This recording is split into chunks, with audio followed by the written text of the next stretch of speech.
प्यार में तो हम कुछ भी सैक्रिफाइस कर सकते हैं, पर अपनी खुद की आइडेंटिटी खोना ये हमारे लिए और हमारे पार्टनर के लिए भी सही नहीं होगा। इसी कंसेप्ट को लेकर ऑल अबाउट माई वाइफ ये 2012 की एक कोरियन रोमांटिक मूवी आती है।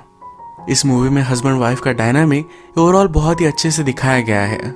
आपसे वीडियो स्टार्ट करने से पहले एक रिक्वेस्ट करता हूँ कि अगर आपको वीडियो अच्छा लगता है तो प्लीज लाइक और कमेंट जरूर कर दीजिएगा। ना hold on to your seats और इस सफर का मजा लीजिए। मूवी स्टार्ट होती है और हमारी मेन कैरेक्टर हमसे इंट्रोड्यूस होती है। इसका नाम है जंगिन। जंगिन जापान में स्टडी करने के लिए आई हुई थी। जब वो बाहर थी तो अचानक से वहाँ अर्थक्वेक आया तो बहुत ही ज्यादा डर गई। वो बाहर आई और भाग रही थी, तभी वो ह्यून से मिली। अपने साथ एक फेलो कोरियन को देखकर उसे बहुत अच्छा लगा। ह्यून जंगिन को सहारा देता है। उसने कहा, मुझे एक सेफेस्ट प्लेस मालूम है, वहां पर हम चल सकते हैं। ह्यून एक्चुअल में यहाँ आर्किटेक्चर पढ़ रहा था। उसके फेवरेट आर्किटेक्ट ने एक जगह बनाई हुई थी जो बहुत ही सेफ थी। यहाँ पर वो जंगिन को लेकर आया। जंगिन ज्यादा बात नहीं करती और करती भी है तो जापानीज में करती है। इसके बारे में ह्यून ने उसे पूछा तो कहती कि जब तक मैं यहाँ हूँ तब तक जापानीज में फ्लुएंट होना चाहती हूँ, इसलिए मैं जापानीज में ही बोलूंगी। वो जापान में कुकिंग सीखने के लिए आई हुई थी। अचानक से जंगिन का फोन वाइब्रेट हुआ और उसे लगा कि अर्थक्वेक ही आया। बहुत ही ज्यादा डर गई, टेबल के नीचे छुप गई। ह्यून भी टेबल के नीचे आ गया। उस पर वो हंस रहा था। उसने कहा, तुम्हारे जैसे एक ब्यूटीफुल लड़की से मैं मिला, इस सचमुच में एक ऑनर है। क्या मैं तुम्हें लंच के लिए लेकर जा सकता हूँ? यही इसी मोमेंट से इनकी लव स्टोरी स्टार्ट हुई। अब क्रेडिट्स के साथ एक मोन्टाज में इनकी पूरी रिलेशनशिप हम देख सकते हैं। इनकी शादी भी हो चुकी है। लास्ट सीन को डायरेक्टली 7 साल हो चुके हैं। जंगिन ने घर के बाहर एक बोर्ड लगाया था, यहाँ पर न्यूज़पेपर मत डालना, पर न्यूज़पेपर वाला आया और वो डालकर चला जा रहा था। जंगिन ये देखकर उसे रोक लेती है, उसे बहुत झगड़ती है। आवाजें सुनकर ह्यून बाहर आ जाता है। जंगिन को कंट्रोल कर कर घर में लेकर जाता है। इन सब की वजह से ह्यून की नींद खराब हो गई थी। उसने फिर से सोने की कोशिश की, पर जंगिन अब जूस बनाती है। उसे हमेशा कुछ खाना खिलाती रहती है। शादी के पहले जंगिन कुछ भी बोलती नहीं थी क्योंकि उसे जापानीज प्रैक्टिस करनी थी, पर कोरियन में हमेशा बोलती ही रहती है। छोटी छोटी चीज को लेकर कंप्लेन करना ये उसकी आदत ही है। ह्यून अब इससे परेशान हो गया था। उसे कहता है, अब हमें एक साथ नहीं रहना चाहिए। उसे एक ही सेकंड में रियलाइज हुआ कि उसे बोलना नहीं चाहिए था। जंगिन ने बात पकड़ ली, उसे बहुत लड़ाई की। ह्यून कहता है, वैसे मजाक कर रहा था। जंगिन कहती है, कभी भी ऐसा मजाक मत करना। जंगिन को बुरा लगेगा, इसी वजह से ह्यून को ड्राइव करते हुए भी कॉल उठाना पड़ता है। जब वो आज ऑफिस पहुंचा तो उनके बॉस प्रेजेंटेशन दे रहे थे। इनकी कंपनी का एक अलग सिटी में काम था, तो कौन जाने में इंटरेस्टेड है, ये बॉस ने पूछा। इसमें ह्यून और उसका एक कलीग ये दोनों बहुत ही इंटरेस्टेड थे। जब इनकी मीटिंग हुई, कलीग कहता है, अभी अभी मेरा डिवोर्स हुआ है, मुझे अकेले रहने की जरूरत है। ह्यून भी इस अपॉर्चुनिटी के लिए बहुत ही एक्साइटेड था। उसे जंगिन से दूर जाना था। उसका फ्रेंड का डिवोर्स हुआ तो इस वजह से वो रोने लग जाता है। अब ह्यून की ये भी अपॉर्चुनिटी चली गई।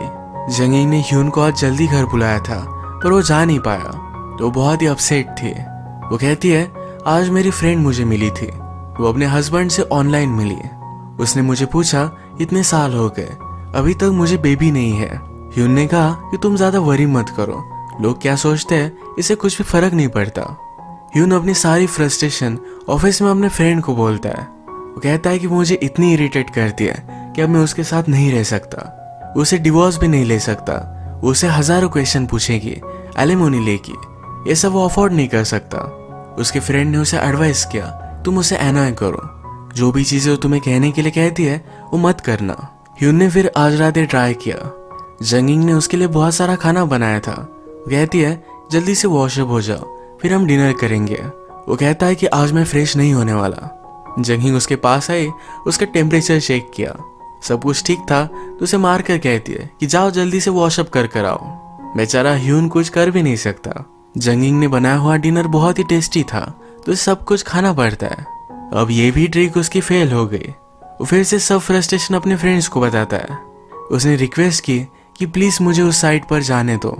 उसका फ्रेंड भी उसे जाने देने के लिए मान गया। रात में ह्यून जंगिन को बाहर डिनर के लिए लेकर जाता है। ह्यून के जाने की न्यूज से जंगिन बहुत ही अपसेट थी। ह्यून भी बहुत प्रिटेंड करता है, कहता है, हम दोनों को प्रोवाइड करने के लिए मुझे वहां जाना ही पड़ेगा। इसके बाद एक घर पर आए और जंगिन उसके साथ इंटीमेट होना चाहती थी। ह्यून कहता है, आज हम पूरे मंथ का कोटा कंप्लीट कर लेंगे। जंगिंग इस पर चिढ़ गई। वो कहती है क्या सिर्फ तुम्हें एक टारगेट लगता है। ह्यून इस बार उसे मना लेता है। ये दोनों फिर इंटीमेट हो गए। अगले दिन सुबह वो अपनी जर्नी के लिए निकल पड़ा और बहुत ही ज्यादा खुश था। ह्यून के प्लान पर उसके एक कलीग ने उसे पूरा प्लान दिखाया। वो उसे रात में डिनर के लिए लेकर आता है।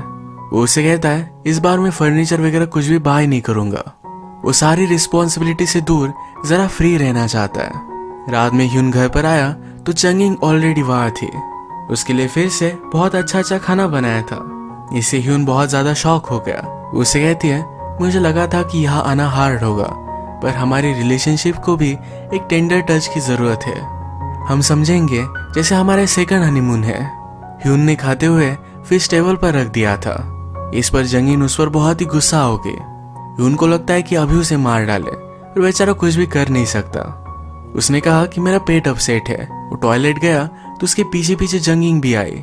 वो बेचारा टॉयलेट भी शांति से नहीं कर पाता। अगली सुबह ह्यून ने अपने नेबर को नोटिस किया। उसका नेबर एक लड़की के साथ था जो उसे घर से बाहर निकाल देता है। इसके बाद उसके पास और एक लड़की आई। ऐसे ही 2-3 लड़कियां उसके लिए पागल थी और सबको इग्नोर कर रहा था।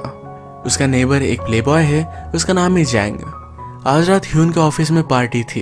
ह्यून के बॉस ने कहा था कि जंगिंग को भी लेकर आना। ह्यून नहीं चाहता था कि जंगिंग भी उस पार्टी में आए, पर फिर भी उसे पूछ लेता है। जंगिंग को पार्टी में आना अच्छा नहीं लगता, पर ह्यून के लिए वो हाँ कहती है। ह्यून में जानबूझकर किचन में सोप का पानी डाल दिया। इससे जंगिंग नीचे गिर गई। उसके पैर पर चोट आ गई। जंगिंग पार्टी में नहीं आ सकती, तो ह्यून टेंशन फिर पार्टी में गया। थोड़ी देर में जंगिंग भी क्लच के साथ वहां आ गई। जंगिंग बहुत ब्यूटीफुल है, तो उसे देखकर सब लोग सरप्राइज थे। ह्यून के बॉस की वाइफ्स के साथ जंगिंग फिर डिनर कर रही थी। इनका लाइफ का पर्सपेक्टिव और जंगिंग का लाइफ का पर्सपेक्टिव ये बहुत ही अलग है। इन सबको किड्स है तो हमेशा उसके बारे में बातें करती है। जंगिंग को अब तक कोई भी बेबी नहीं, तो इसके बारे में बात कर कर उसे अनॉय करते हैं। बॉस की वाइफ की जो लाइफस्टाइल है, जैसे कि गोल्फ वगैरह खेलना, ये जंगिंग को सही नहीं लगती है। बॉस के बच्चे यहाँ आसपास ही खेल रहे थे। उन्होंने चिल्लाया, जिससे जंगिंग बहुत ही डिस्टर्ब हो गई। बॉस की वाइफ से कहती है कि इन्हें मैनर्स नहीं। ये तमाशा खड़ा हो गया तो जल्दी से ह्यून यहाँ आकर जंगिंग को घर भेज देता है। उसे अपने बॉस को बहुत बार सॉरी कहना पड़ा। जंगिंग घर पहुंची तो उसका नेबर जैंग बिल्डिंग के ऊपर चढ़कर अब सुसाइड करने वाला था। वो कहती कि जल्दी से नीचे आ जाओ। उसने पुलिस को कॉल कर दिया। जैंग गुस्सा था। कहता है मेरी मर्जी, मैं जब चाहूँ तब सुसाइड कर सकता हूँ। जंगिंग ने कहा कि तुम्हें शायद नहीं लगता, पर तुम्हारी लाइफ प्रेशियस है। यहाँ पर हम देख सकते हैं एक लेडी ऑफिसर को जैंग पसंद आ गया था। जैंग के लिए पुलिस स्टेशन के बाहर भी लड़कियों की लाइन लग गई। ह्यून जब जंगिंग को लेने के लिए आया तो इन सब चीजों से सरप्राइज था। यहाँ का ऑफिसर ह्यून से कहता है जैंग किसी भी लड़की को पटा सकता है। एक रात फिर ह्यून ने जैंग को मिलने के लिए बुलाया। वो कहता है मेरी वाइफ ने मेरी जिंदगी बर्बाद कर दी है, प्लीज मुझे हेल्प कर दो वरना मैं जान दे दूंगा। जैंग को कन्विंस करने के लिए ह्यून भी पानी में कूद गया। जैंग भी उसके पीछे गया, पर जैंग को तैरना नहीं आता था। ह्यून ने उसे बचा लिया। वो रोते रोते कहता है उसने मेरा जीना हराम कर दिया है। वो पहले ज्यादा बात नहीं करती थी, पर अब हमेशा मुझे इरिटेट करती रहती है। जैंग पहले एक लड़की से बहुत प्यार करता था। उसका नाम था पॉपी। पॉपी की पानी में डूबकर डेथ हुई थी। इसके बाद जैंग प्यार पर बिलीव नहीं करता। उसने ह्यून से कहा तुम्हारी वाइफ को घर से बाहर निकालो, उसे कोई जॉब वगैरह लगाओ, मैं उससे बाहर मिलता रहूंगा, जिससे हम दोनों में प्यार हो जाएगा। ह्यून के रेडियो स्टेशन में फ्रेंड्स थे, तो उसने उन्हें जंगिंग को जॉब देने के लिए कहा। जंगिंग ने इंटरव्यू तो दिया, बहुत सारे पैसे मांगे। बेचारे ह्यून को ही सब कुछ पे करना पड़ता है। जंगिंग को लगता था कि वो रेडियो पर क्या बोलेगी। वो यहाँ पर इंटरव्यू में आरजे से उसे क्या क्या प्रॉब्लम है इन सब के बारे में बताती है। इनको आइडिया आया कि जंगिंग का वो एक अलग सा सेगमेंट रखेंगे, जहाँ पर वर्ल्ड में उसे जो भी चीजें गलत लगती है इसके बारे में वो कंप्लेन करेगी।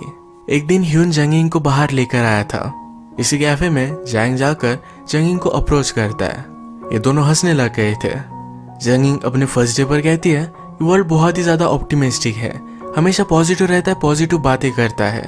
एक्चुअल में जो लोग निगेटिव बातें करते हैं बहुत ही रियलिस्टिक होते हैं, वो ऑनेस्ट होते हैं। ये सब जंगिंग की बातें कंट्रोवर्शियल थी, तो इनके शो को बहुत अच्छे से रेटिंग्स आई। जैंग भी ये सब बातें सुनता है। उसने ह्यून को कॉल लगाया, कहा कि मुझे डबल पैसे लगेंगे। तुम्हारी वाइफ कोई भी ऑर्डिनरी लड़की नहीं है, मुझे बहुत मेहनत लेनी पड़ेगी। ह्यून भी इसके लिए मान गया। वो उसे मिलकर कहता है सिर्फ मेरे वाइफ के साथ इंटीमेट मत होना, ये एक ही कंडीशन थी। जैंग ने कहा मुझे तुम्हारी वाइफ के बारे में सब कुछ बताओ, उसे क्या अच्छा लगता है क्या नहीं अच्छा लगता। जैंग ने फिर अपनी पूरी घर का डिजाइन चेंज कर दिया, अपने आप को ऐसा बनाया जैसा जंगिंग को पसंद आए। एक दिन जंगिंग जब बाहर थी तो बहुत सारी प्लेट्स वो लेकर जा रहा था। उसे पता है जंगिंग को ये बहुत ही अच्छी लगती है। वो प्रिटेंड करता है कि उसे फोड़ने वाला है, पर जंगिंग उसे रोक लेती है। वो कहता है कि जब भी मैं मेरे प्यार को भुलाने की कोशिश करता हूँ तुम मुझे रोक क्यों लेती हो। बातों बातों में उसने जंगिंग को अपने घर चाय के लिए बुला लिया। जंगिंग ये घर देखकर सरप्राइज थे क्योंकि उसे जो भी चीजें अच्छी लगती है ये सब कुछ वहाँ थी। जंगिंग को फ्रेंच मूवीज पसंद है तो इसे लेकर वो डिस्कस करते हैं। जैंग कहता है कि मैं तुम्हारे साथ बहुत ही कंफर्टेबली बात कर सकता हूँ क्योंकि मैं तुम्हारे साथ अफेयर नहीं करना चाहता। वैसे तुम्हारे एंकल्स बहुत ही ब्यूटीफुल है। रात में जंगिंग अपने एंकल्स नोटिस कर रही थी। वो ह्यून से कहती है हमारा नेबर इतना बुरा भी नहीं है। एक दिन स्नो गिर रहा था तो जैंग जंगिंग के ऑफिस के बाहर आया। वो कहता है कि इतना ब्यूटीफुल स्नो है, चलो हम ड्राइव पर चलते हैं। जंगिंग भी उसके साथ आ गई। वो हंस रहा था। जंगिंग ने पूछा ऐसा क्या हुआ। वो कहता है कि मैं वंडर करता हूँ मुझे तुम इतनी पसंद क्यों हो। जंगिंग को एनिमल की केयर करना पसंद है तो इसीलिए जैंग उसे काउस को मिल्क करने के लिए लेकर आया। दूध निकालते निकालते उसके बहुत ही करीब आ गया था। आज जो भी हुआ ये जंगिंग ने ह्यून को बता दिया। जंगिंग को लगता है कि वो जैंग में ज्यादा इंटरेस्टेड नहीं। ये सब बात उसने मिलकर जैंग से कही। जैंग कहता है कि मैं उसे सीड्यूस कर ही लूंगा, कोई भी वरी मत करो। जैंग अब जंगिंग को अलग अलग जगह पर लेकर जाने लग गया। वो कहता है तुम अपने शो में जो कंप्लेंट करती हो इससे बहुत सारा वर्ल्ड चेंज हो रहा है। जंगिंग ने एक रेस्टोरेंट के बहुत ही अजीब से लोगों के बारे में बात की थी। रेस्टोरेंट का लोगो अब चेंज हो गया। एक दिन वो उसे अम्यूजमेंट पार्क में लेकर आया। वो कहता है इन सब से बचपन की यादें वापस आ जाती है। वो उसके पास आ गया, कहा मेरा दिल तुम्हारे लिए बहुत ही जोर से धड़कता है, मैं तुम्हारे लिए पागल हो रहा हूँ, तुम्हारे साथ होने के लिए मैं जिंदगी छोड़ सकता हूँ। जंगिंग सीरियस हो गई और फिर वो हंसने लग गया। वो कहता है ये मूवी का डायलॉग है। जंगिंग ने भी रियलाइज किया। जैंग पूछता है क्या तुम्हें सच लगा था। इस पर वो हंसने लग गया। इन दोनों की डेट पर ह्यून भी नजर रख रहा था। जैंग जाकर उसे वार्न करता है मुझे मेरा काम सही से करने दो, ज्यादा डिस्टर्ब मत करो। रात में ह्यून जब घर पर आया तो जंगिंग का मूड बहुत ही अच्छा था। आजकल वो अपना जो काम कर रही है ये उसे बहुत ही सेटिस्फैक्शन देता है। उसने म्यूजिक चलाया और डांस कर रही थी। ह्यून को पास बुलाकर उसे हक कर लेती है। कहती है जब हम जापान में थे तुम कितने परफेक्ट थे, तुम चार्मिंग थे, मैं ब्यूटीफुल थी। ह्यून कहता है तुम आज भी उतनी ही प्रीटी हो। ये दोनों इंटीमेट होने लगते हैं। तभी जंगिंग को अपने ऑफिस से कॉल आया। ह्यून को वैसा ही छोड़कर जल्दी से ऑफिस में चली जाती है। एक दिन जंगिंग के कलीग और ह्यून के फ्रेंड्स ये सब डिनर के लिए आए हुए थे। यहाँ पर जंगिंग को पता चला कि ह्यून उसके कलीग को लेकर डेट पर गया था। वो उसे कन्फ्रंट करती है। ह्यून कहता है कि ऐसा कुछ भी नहीं है, हमारे बीच में कुछ भी नहीं है। जंगिंग कहती है फिर से उससे कभी भी मत मिलना। ह्यून इस पर नाराज हो गया। कहता है हमेशा मेरी लाइफ को तुम कंट्रोल करती रहती हो, तुम्हारी वजह से मैं मेरे किसी भी फ्रेंड को मिल नहीं सकता। जंगिंग भी गुस्सा हो गई। जंगिंग कहती है अगर मैं तुम्हें इतना ही अनॉय करती हूँ तो मुझे छोड़ क्यों नहीं देते। गुस्से में यहाँ से वो चली गई। अब जंगिंग को सियोल में कुछ काम है तो थोड़े दिनों के लिए वही जाने वाली है। रात में जैंग और ह्यून फिर से मिले। जैंग कहता है अपनी फीलिंग्स को लेकर आजकल वो डिनायल में है, इसी वजह से तुम्हारी फाइट हुई, तुम भी फिर से उसके पास मत जाना, इससे तुम्हारा काम हो जाएगा। ह्यून कहता है कि अब वो यहाँ से दूर है, प्लीज अब तुम कुछ भी मत करना। जैंग कहता है कि अब तुम डर रहे हो या उसे फिर से वापस पाना चाहते हो। ह्यून एक्चुअल में डर रहा था। कुछ दिनों तक ये दोनों एक दूसरे से बात नहीं करते तो ह्यून उसे बहुत ही मिस करता है। एक रात जंगिंग उसे सरप्राइज देती है। वो अपनी न्यू कार में आई थी। ह्यून उसके लिए बहुत ही वरीड था। कहता है तुम्हें सही से ड्राइव करना नहीं आता, तुम्हें इतनी रिस्क नहीं लेनी चाहिए थी। जंगिंग उसे सॉरी कहती है मुझे बहुत सारे प्रॉब्लम्स थे, मेरे ड्रीम्स, मेरे होप्स, इन सब को मैंने दबा कर रखा था। ये जॉब वो करने लग गई तो उसे बहुत ही सेटिस्फाइड महसूस होता है। वो अब सारी चीजों में एफर्ट्स डालना चाहती है, एक अच्छी वाइफ बनना चाहती है। एक दिन फिर से जंगिंग और जैंग डेट पर आए हुए थे। जंगिंग कहती है कि मैं राइटर बनना चाहती थी। मेरी बुक मैंने फादर को दिखाई तो उन्होंने कहा कि एक बहुत ही बुरा आइडिया है। राइटर की लाइफ उतनी सही नहीं होती। उसके बाद गुस्से में अपनी बुक उसने जला दी और वो जापान में आई थी। वहां पर वो ह्यून से मिली तो उसे लगा कि सब कुछ ठीक हो जाएगा। शादी करने के बाद वो खुश रहेगी। शादी को 7 साल हो गए, फिर भी उन्हें बेबी नहीं हुआ। उसे बहुत ही बुरा लगता है। जंगिंग फिर से काम के लिए सियोल चली गई और रात में ह्यून अकेला था। उसने वाइन की बोतल निकाली। इस पर जंगिंग ने अलग अलग कार्ड्स लिखे थे। इस पर लिखा था तुम अब ड्रिंक कर रहे हो, इसका मतलब है घर में अकेले हो। मुझे पता है कि हम हमारी रिलेशनशिप को लेकर स्ट्रगल कर रहे हैं, पर हमें फिर से हॉस्पिटल जाना चाहिए। कुछ चेकअप करेंगे, बेबी के लिए एफर्ट्स लेंगे। ह्यून ने भी इस पर बहुत सोचा। जैंग जंगिंग को रात में घर छोड़ने के लिए आया तो उसे गले लगा लेता है। कहता है कि ये मोमेंट, ये पल, ये टाइम मैं हमेशा याद रखूंगा। हर रात इसी टाइम पर मुझे तुम्हारी याद आएगी। ये भी एक मूवी का डायलॉग था, पर वो बहुत ही सीरियसली कहता है। जंगिंग घर में जाए इससे पहले जैंग ने फिर से उसे गले लगा लिया। वो कहता है चांस और फेट इस टाइप की कोई भी चीज नहीं, पर जब से मैं तुमसे मिला हूँ क्यों लगता है कि ये सब कुछ सच है। ये सब सुनकर जंगिंग इमोशनल हो गई थी। ह्यून भी दूर से ही सब देख रहा था। रात में ह्यून और जैंग फिर से मिलते हैं। ह्यून कहता है कि तुम कर क्या रहे थे। वो नहीं चाहता कि जैंग अब जंगिंग से मिले। जंगिंग कहता है कि मुझे लगता था प्यार वगैरह सब कुछ एक धोखा है। अब तुम्हारी वाइफ की वजह से फिर से मैं बिलीव करने लग गया। वो जंगिंग से प्यार करने लग गया है। एक दिन जंगिंग एक बहुत ही बड़े आर्टिस्ट की इंटरव्यू लेने के लिए उसके घर आई थी। उसने देखा तो ये जैंग ही था। जंगिंग उसे एक्सपोज करने के लिए आई थी।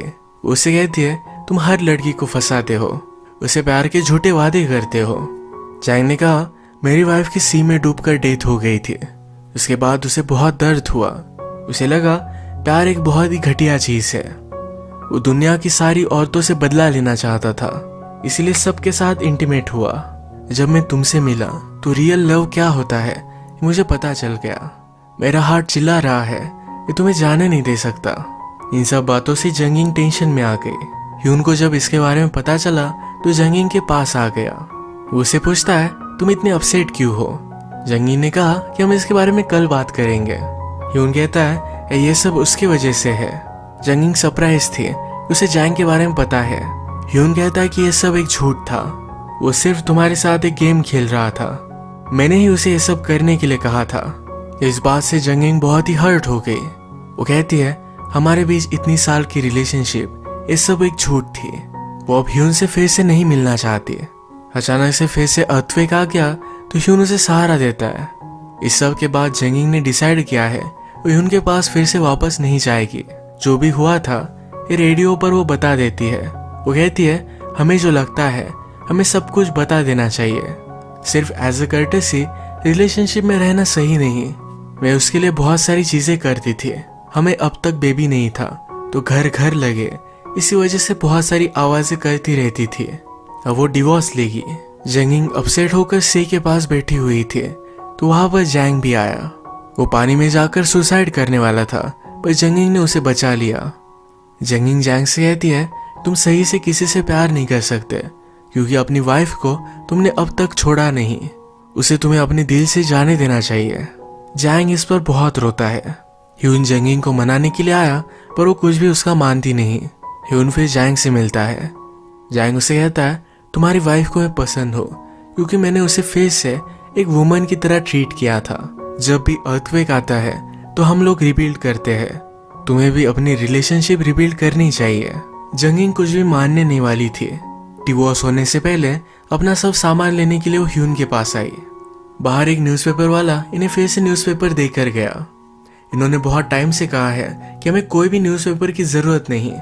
हमेशा जंगिंग ही उस न्यूज़पेपर वाले से लड़ाई करती थी, पर इस बार ह्यून इरिटेट हो गया। जंगिंग कहती है कि आज रात में यही सो जाती हूँ। रात में सोते वक्त वो ह्यून को किस करती है। सुबह होने पर यहाँ से वो चली गई थी। अब इसके बाद अपना डिवोर्स फाइनलाइज करने के लिए एक मंथ के बाद वो मिले हैं।